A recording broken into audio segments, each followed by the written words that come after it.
I wasn't supposed to hear it.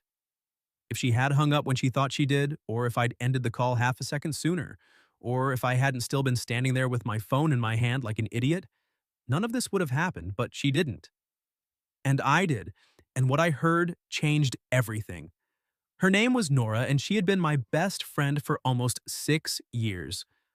Long enough to know exactly how she took her coffee, exactly what tone she used when she was pretending not to be upset, and exactly how many rings it took before she picked up when I called her late. Usually two. That night, one. "Did you get home?" she asked the second she answered. I smiled before I could stop myself. "Hello to you too. Did you?" "Yes, Mom." "Don't start." That was Nora, quick, warm, slightly dangerous when she was in a good mood. We met in college because she stole my seat in a campus cafe and refused to apologize for it. I had gone up to get a refill, came back, and found her sitting in my chair using my charger, drinking a coffee. She admitted 10 minutes later was also mine. "You're unbelievably calm about this," she said. "I'm deciding if you're charming enough to survive it." She grinned and said, "I usually am." She was right. After that, we became the kind of friends people always misread. Late night food runs, movie marathons that turned into arguments, phone calls on bad days, phone calls on good days, phone calls when nothing was wrong and one of us just didn't feel like being alone. People assumed there was something more. We always said there wasn't, or more accurately, I said there wasn't. Nora usually just smiled in that unreadable way of hers and let people think whatever they wanted. That should have told me something. So, should the way she always got quiet when I mentioned dating someone, or the way every relationship I tried felt temporary in a way Nora never did? But some people become such a built-in part of your life that you stop asking what they mean because the answer feels too big. So, I didn't ask. I just called her when I got home after a terrible date with a girl named Elise who had spent most of dinner checking her reflection in the back of a spoon. "That bad?" Nora asked when I finished describing the evening. She asked me if I thought emotional availability was genetic. "That is a real sentence someone said to you?" She was serious. Nora laughed. Soft and bright and familiar enough to make the whole day feel less exhausting. "Please tell me you at least got decent pasta out of it." "I paid $28 to be psychologically evaluated over linguine." "That's on you." "I was trying to be open-minded." "You were trying to be stupid politely." Also true. I could hear her moving around her apartment while we talked. Cabinet doors, running water, the low hum of her kettle. It was such a normal call. That was the strange part. So normal that I almost missed the way she kept going quiet whenever I mentioned Elise again. "You know," I said, stepping out of my shoes by the door, "I think I'm officially done with dating apps." "That's probably healthy. Or dramatic. With you, it can be both." I laughed and leaned against the kitchen counter. What would I do without you?" The line went quiet. Not dead quiet. Just that slight pause that means a question landed somewhere deeper than it was supposed to. "Nora?" "I'm here." Her voice had changed a little, softer. Then she cleared her throat and said, almost too lightly, "Probably date women who don't interrogate you over pasta." That is a very high bar. You'd be amazed how low the current standard seems. I smiled. "Good night, Nora." "Good night." I pulled the phone away from my ear and was just about to end the call when I heard it.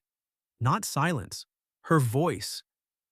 Fainter now, a little away from the phone like she'd set it down on the counter without realizing the line was still open. At first, I only caught pieces. Just got home." Then another voice, female, tinny through speakerphone. Her friend Chloe, I thought. And then Nora again. Clearer this time. "No, I know," she said, sounding tired in a way she never sounded with me. "That's exactly the problem." I froze. Chloe said something too muffled to make out. Then Nora let out a breath that sounded suspiciously like frustration. "I don't know what else to do," she said. "He calls me after every bad date like I'm supposed to help him find the right girl. And I just sit there pretending that's normal." Something in my chest tightened. I should have hung up. I know that. I didn't. Because by then I already knew, somehow, that whatever came next was going to split my life into before and after. Chloe said something again, sharper this time. And then Nora, in a voice so honest it barely sounded like the same girl who joked her way through everything, said, "I'm in love with him, Chloe.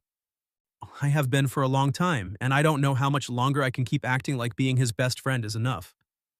I said her name before I even realized I was going to. Nora? Silence. Not the comfortable kind we were good at. This one felt sharp, exposed, like the whole call had suddenly turned into something fragile enough to break if either of us breathed wrong. Then I heard movement on her end. Fast, panicked movement. When she spoke again, her voice was small in a way I had never heard before. "You were still there." It wasn't a question. I closed my eyes for a second.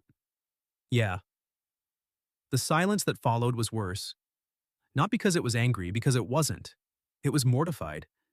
Nora, who could argue with professors, charm waiters into fixing orders that weren't even wrong, and walk into any room like she belonged there, us had gone completely quiet.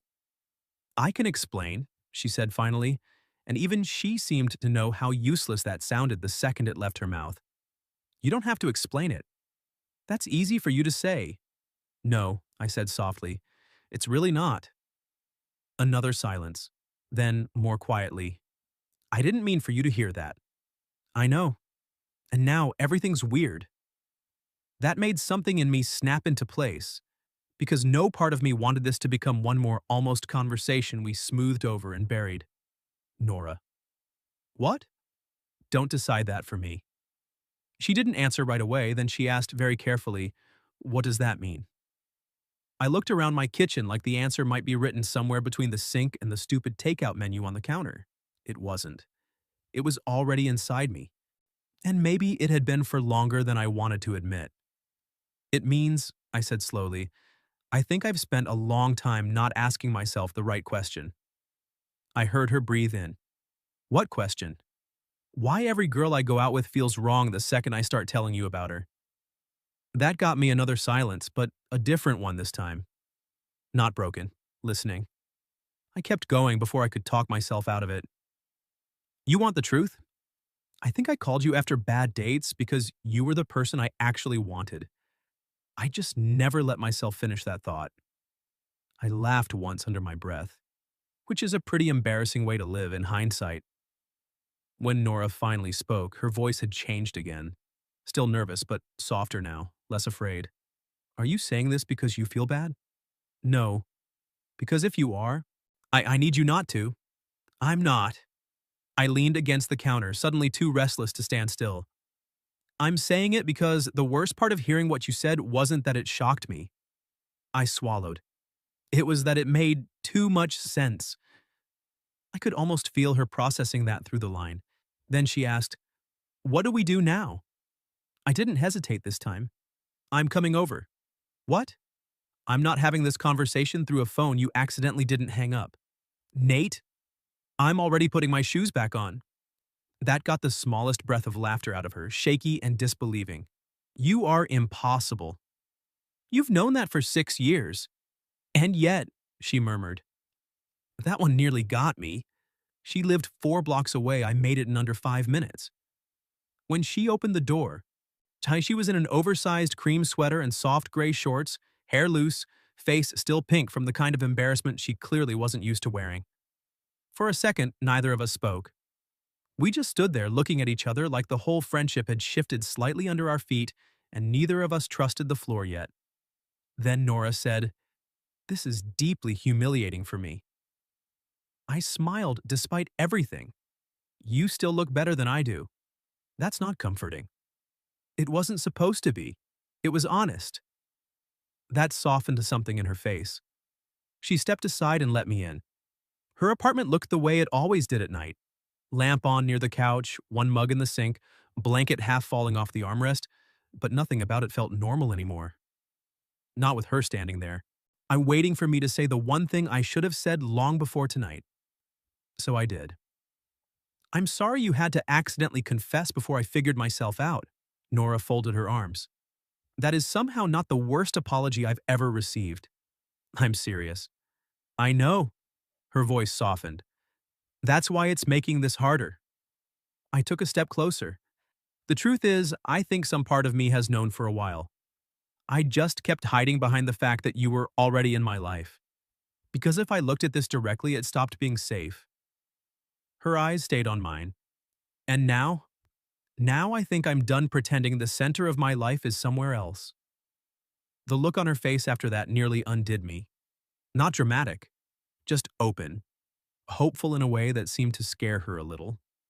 Nate, she said quietly, I meant what I said. I know. I really have been in love with you for a long time. I smiled a little. Yeah, I think I'm the one who was late. That finally made her laugh, soft and warm and relieved. And once she laughed, everything got easier, not smaller, just clearer. I stepped closer again until there was barely any space left between us. You want to know the really pathetic part? I asked. She lifted an eyebrow. Always. I think every time I called you after a bad date, I was basically checking in with the person I wished I'd gone out with instead. Nora stared at me for half a second. Then she covered her mouth and laughed once, almost like she couldn't believe she was allowed to be happy yet. That, she whispered, is an unfairly good answer. I panicked and got honest. It's working. I lifted a hand to her cheek, slow enough to give her time. She didn't move away. So I kissed her. Soft at first. Careful. The kind of kiss that feels less like a sudden decision and more like finally admitting something both people have been circling for far too long. When we pulled apart, she stayed close, her forehead almost touching mine, smiling in that quiet, stunned way people do when hope turns into something real. Well, she whispered, that definitely changed everything. I laughed softly. You're the one who forgot to hang up. Best mistake I've made all year. A week later, I still called Nora at night. The only difference was that now she answered with, hey, you, instead of, did you get home? And I stopped pretending the best part of my day was just a habit. It wasn't. It was her. It had probably been her for longer than I knew how to admit. And so tell me, if you were in my place, what would you have done after hearing that confession? Leave it in the comments. And if you like this story, don't forget to like the video, subscribe to the channel, and I'll see you in the next one.